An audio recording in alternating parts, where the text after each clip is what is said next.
You know, I loved my job. It was probably the most exciting and beautiful 5 years of my life. But I wouldn't say I miss anything right now. I enjoyed it. It was also very challenging from time to time, very intense. And then I moved on to something different. Iets anders dan vandaag niet meer in Brussel, maar in Brugge. Mogherini is nu rector van het Europacollega, kweekvijver voor de Europese beleidsmakers van morgen. 6 jaar geleden werd de Italiaanse Hoge Vertegenwoordiger voor Buitenlandse Zaken van de EU het gezicht van het Europese buitenlands beleid. If we point a compass in Brussels and draw a circle, it's all our neighborhood that is suffering from conflicts and wars. So I know how challenging and how difficult the task will be.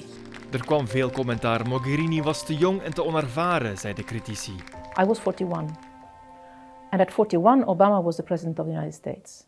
And I wouldn't say the majority, but at least 1/3 of the prime ministers of European Union member states at that time were younger than me.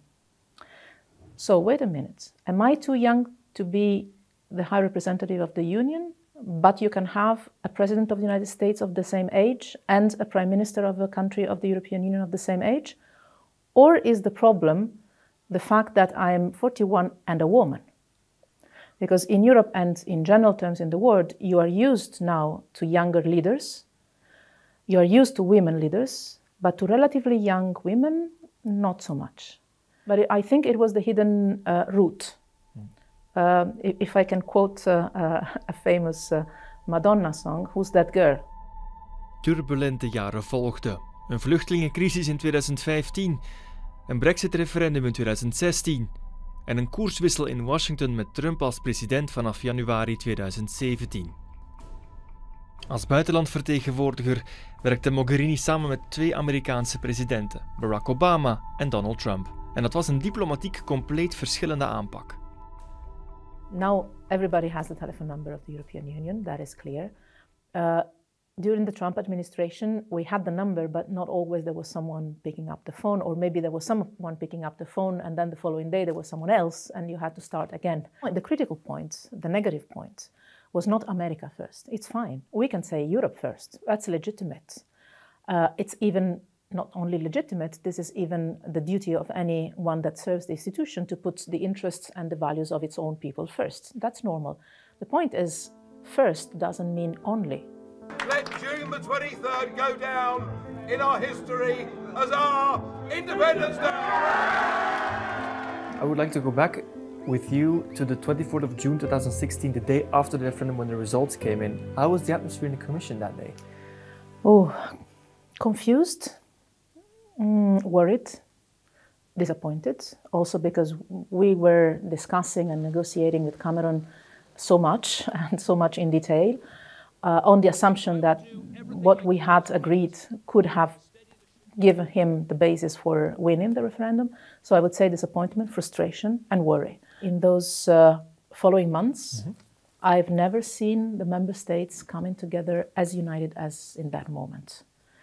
Because I think the feeling at that moment was, okay, we can criticize the European Union, and there's a lot to be criticized and to be improved, but this is what we risk to lose if we go too far.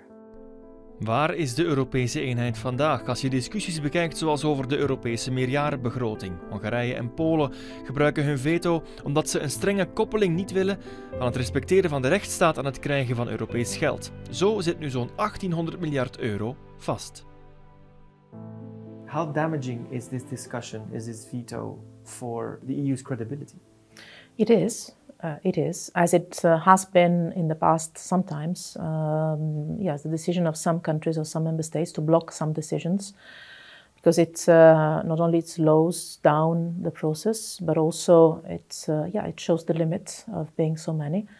But again, I don't think this would be an argument to think that we are too many, for instance. We negotiated for years a trade agreement with Canada, and then there was one entity in Belgium blocking it.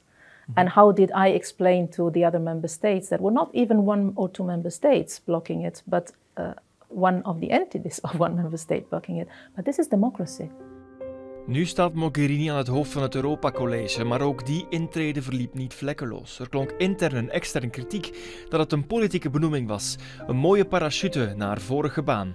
Someone that is here at the college told me, well, if you were parachuted in a landmine. I'm not sure they're giving you a favor, because indeed, handling and managing an institution like this, which is a wonderful thing, but in a pandemic year, is not the easiest. Is not a pensionment. Were you put here by Herman Van Rompuy?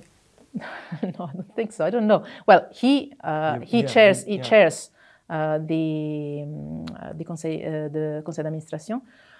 As he used to chair the European Council that decided about my appointment, but I don't think there is a link about that, no. Yeah, it was a bit of a bumpy road, but to me nothing compared to how I started the previous one, so I thought maybe I'm just destined to create a little bit of confusion when I start things. But for me, personally, the only approach I have to criticism is not to respond to them and to show with my own work